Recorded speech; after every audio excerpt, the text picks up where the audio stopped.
All right, so I want to go a little old school here today and talk about something that has been a topic of conversation pretty much since the inception of this cloud buy by the drink promise that was out there many, many, many moons ago. This idea that moving from on-premise software to software as a service is going to be flexible and you're going to buy what you need. It's going to be like a utility and you're not trapped into the software, and it's going to be flexible and they're going to have volume discount structures and all of these promises. Now here we are, 2025, actually almost May of 2025, which is crazy. Year's almost half over. And I still constantly am in these conversations with clients. This constant frustration of, I am really not appreciating the fact, and if I understand this correctly, Adam, and I think I do, I have to set a quantity for a set of products, right? Understand my quantities. I got to estimate my needs. There's different licensing metrics. I get it. But even for the ones that are headcount based or user based, I got to give a quantity up front. I cut a check, whatever the payment terms are, net 30, net 40, whatever. I'm locked in for the year. I likely am going to do a 3-year deal. I cut another check for the same thing, even though things may have changed. Headcount reductions. Product not needed or used. Upgrade that I signed up for, I'm not getting all the bells and whistles. I want to downgrade. What I'm hearing, what I'm being told is that I have to keep that in my contract until the renewal date.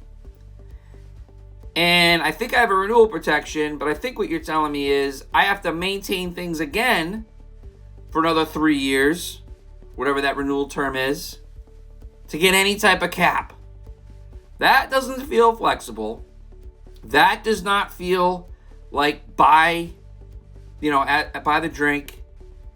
That feels like the old school days.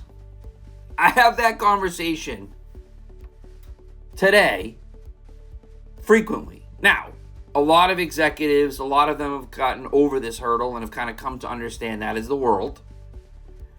They don't necessarily like it. And of course, through myself, my team, UpperEdge, our services, we help optimize that environment, right? So, flexibility baked into the contract, swap rights, exchange rights, making sure you sign up for the right stuff out of the gate, making sure that the vendor doesn't try to push forward volumes or product needs. So you create, a scaling kind of contract, right? There's so many things you can do. Make sure the right discounting, make sure the conditions and the renewal term are not as I just described, right? There's a whole host of things you can do. But fundamentally,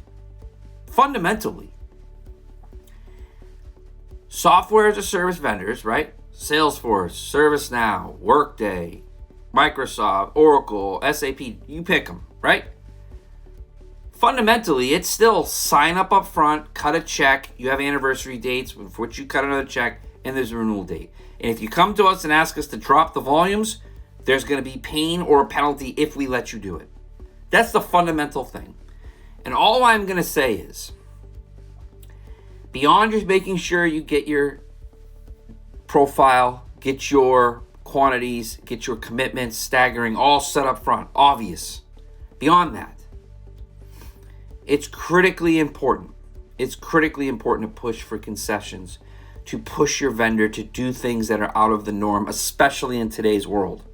Because things have changed. Uncertainty is high. Scrutiny is high, right? The world is different. Force your vendor. When they say partnership, when they talk about, hey, we're here, we're your partner, roadmap, can you consider new things? Force them to understand your pain in today's world and why their model, their hard and fast contract model may not work for you anymore. So if we can work together, maybe there's a threshold. So I should be able to drop at the anniversary date down to a particular floor. Fine, I get it. You got to have some sort of assurances, right? A range. Fine. Swap rights might not be enough though. So what I'm saying to you is, can I drop to a certain level without any penalty, right? Let's work together. Allow me to do that. And guess what? The conversations about AI, Agent Force, Now Assist, Copilot, the conversations about adding your next thing, the conversations about upgrading, the conversations about adding support, Signature Success, Unified Support, Impact.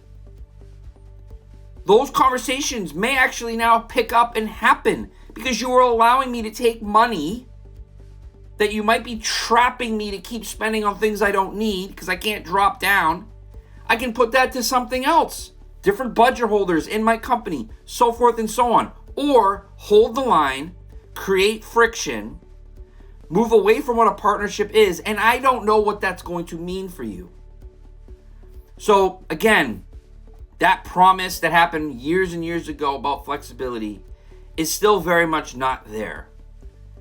And so this is the time. Take this point in time. Tape your next renewal date. Not only just make sure you're buying the right things and the right upgrades, or maybe you need to downgrade, make sure you have set it right with the right deal in place, but make sure you're having these conversations. Because again, the world is different now in 2025 than it was then. It's time for change. And if you orchestrate and navigate the conversations effectively, you can actually go do this. It is possible. But you have to make sure you have the right playbook. You have to make sure you approach the right people within your vendor the right way. And at the end of the day, if the vendors really want to continue to be partners, there's opportunity here to somewhat meet in the middle on this issue where everybody wins.